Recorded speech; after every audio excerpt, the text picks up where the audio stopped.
Parang na-insulto sa sarili ko, OFW ako, bakit wala akong savings? And doon po nagkaroon ako ng curiosity about investment. And I followed Brother Bo Sanchez. Nag-join po ako sa Truly Rich Club. And natutunan ko na po yung unti-unti yung pag-i-invest. Hanggang nag-join po ako sa IMG.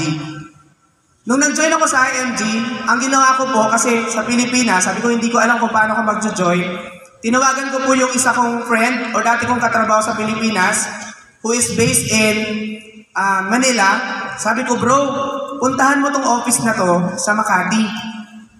Makinig ka and then intindihin mo yung sinasabi ng mga speakers doon. And pag nagustuhan mo siya, mag-join ka and then I will be joining under you. So yun po sinabi ko sa kanya. So to cut the story short, nag-attend po siya sa Makati, nagustuhan niya. Sabi niya, bro, ang ganda. Maganda pala yung marami tayong alam tungkol sa paghahawak ng pera. Kasi siya rin daw po, matagal na nagtatrabaho, inaasawa niya OFW, wala din silang naiipon, puro pautang. So nag-join siya, sabi ko, sige mag-join ka, and mag-join ako under sa'yo. Kaya po ako nakapasok sa IMG. Pero during that time, ang hinabol ko nga lang po dito sa Pilipinas ay yung investment.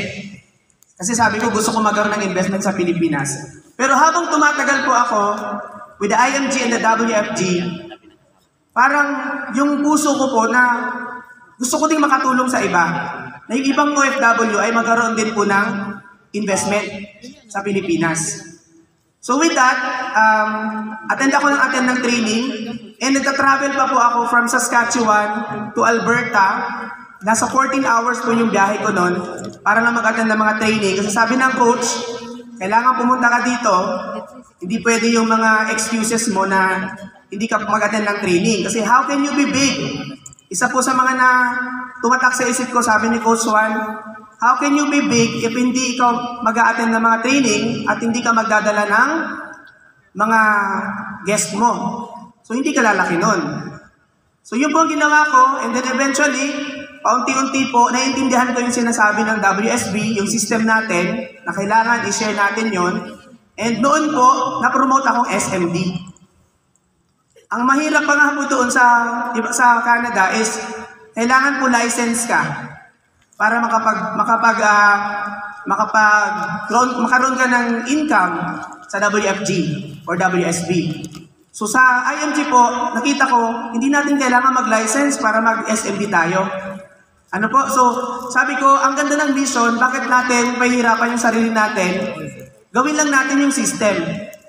So, I attended mga trainings and seminars until I found myself na isa na po ako sa mga na-promote na marketing director. And ang napakaganda po sa WSB natin is, counting mga effort lang, talagang nare-recognize po tayo. And my first marketing director, may award, I was awarded in Las Vegas, Nevada, sa MGM Grand.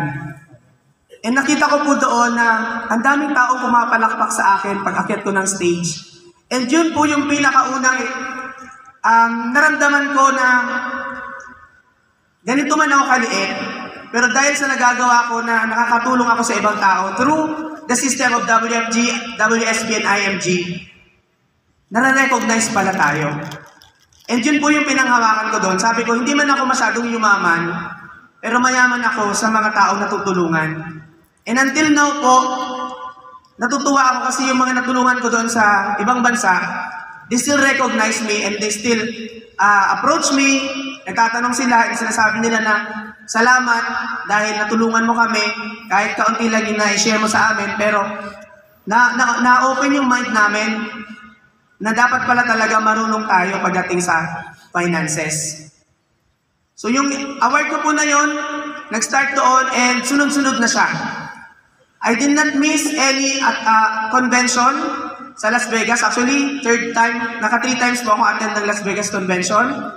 Then nakapunta rin po kami ng Hawaii. Nag-qualify din po ako sa Hawaii through WSB.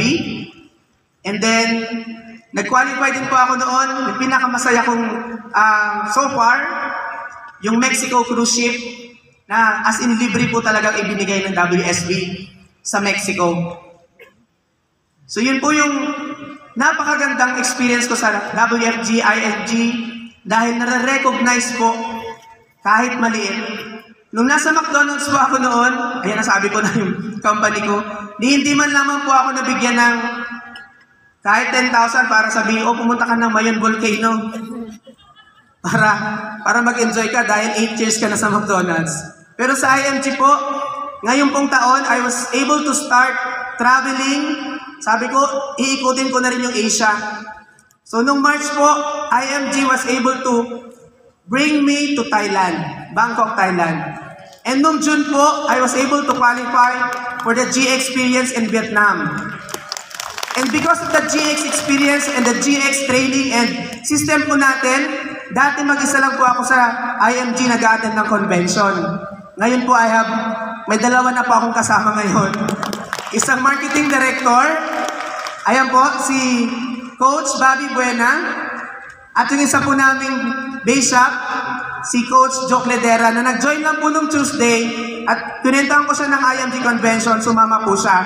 Nag-register siya ng Friday lang. At ipinaglaban ko po yung discount.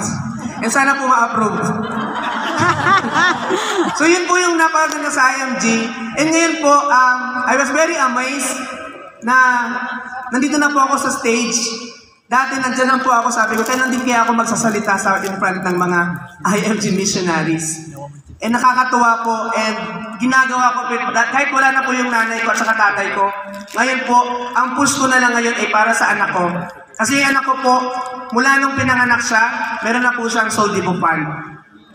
At yun po ang nakakatuwa, dahil sabi natin dito, with IMG, you can predict your future.